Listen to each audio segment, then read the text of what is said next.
এই আখলাকে হামিদার ভালো গুণগুলো যদি আমরা গ্রহণ করি তাহলে এবং এর জন্য আমাদের আল্লাহ তাআলার উপর পূর্ণ বিশ্বাস রাখতে হবে, তার উপর পূর্ণ ঈমান আনতে হবে এবং আল্লাহ তাআলার সকল আদেশ কিছু নিয়ে চলতে হবে এবং রাসূলুল্লাহ সাল্লাল্লাহু আলাইহি ওয়াসাল্লামের আদর্শ নিজের প্রতি ধারণ করতে হবে। তাহলে আমরা আল্লাহর রহমত লাভ করতে পারবো এবং আল্লাহর রহমত যদি আমরা লাভ করতে পারি তাহলে আমরা দুনিয়া সফল হবো, আখিরাতেও জান্নাত লাভ করতে পারবো। এবং আখলাকে হামিদার ভালো গুণগুলো আল্লাহ তাআলা খুশি হয়ে আমাদের দান করবেন। এবং যদি আমাদের মধ্যে সততা, দেশপ্রেম, দায়িত্ববোধ এবং মনুষ্যত্ব ভালো ভালো গুণাবলীগুলো আমরা আল্লাহর রহমতে লাভ করতে পারি তাহলে আপনি দুনিয়া যেখানেই থাকেন আল্লাহ আপনাকে দিয়ে সবসময় ভালো কাজ করাবে, আপনার সকল সমস্যা আল্লাহ তাআলা সমাধান করে দিবে। আল্লাহ তাআলা হযরত মুহাম্মদ সাল্লাল্লাহু আলাইহি ওয়াসাল্লাম রাসূলুল্লাহ সাল্লাল্লাহু আলাইহি ওয়াসাল্লাম আমাদের একটা হাদিসে বলেছে যে তোমার যদি জুতাটাও ছিঁড়ে যায় তাহলে তুমি আল্লাহকে প্রথম বলো, তোমার যে কোনো সমস্যা তুমি আল্লাহর সাথে শেয়ার করো। আল্লাহর সাথে আমরা যদি বেশি বেশি কথা বলি, সেটা এই যে সালাতের পাঁচ ওয়াক্ত জামাতে সালাত আদায় করে দোয়া করি, মুনাজাত করি, সেই সময় আল্লাহর সাথে কথা বলি। আমি দিনে সদা সর্বদা অবসর সময় হোক যে কোনো সময় আল্লাহর সাথে কথা বলতে পারি এবং রাসূলের ভালো ভালো দোয়া করতে পারি যে আল্লাহ তাআলা রাসূল তো আমাদের জন্য অনেক কষ্ট করেছে।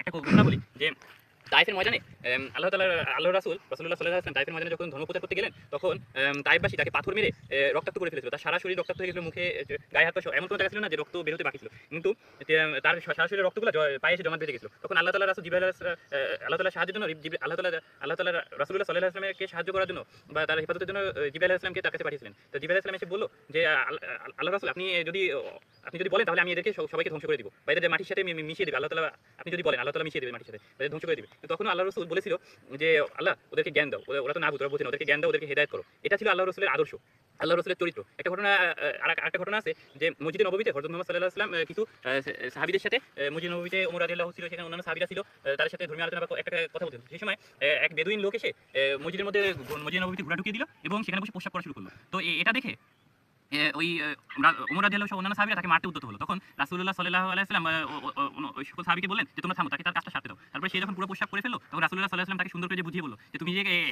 এখানে প্রস্রাব করেছো জানো এটা কি? তিনি বলল আমি তো জানি না।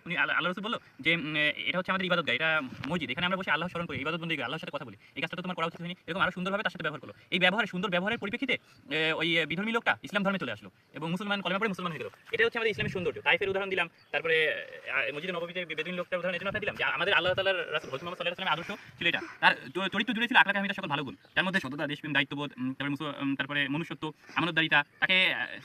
তাকে সবাই তার বন্ধু শত্রু সবাই তাকে এক নামে আলামিন বলে ডাকতো। আলামিন মানে বিশ্বাসী বলে ডাকতো এবং তাকে সত্যবাদী বলতো সবাই।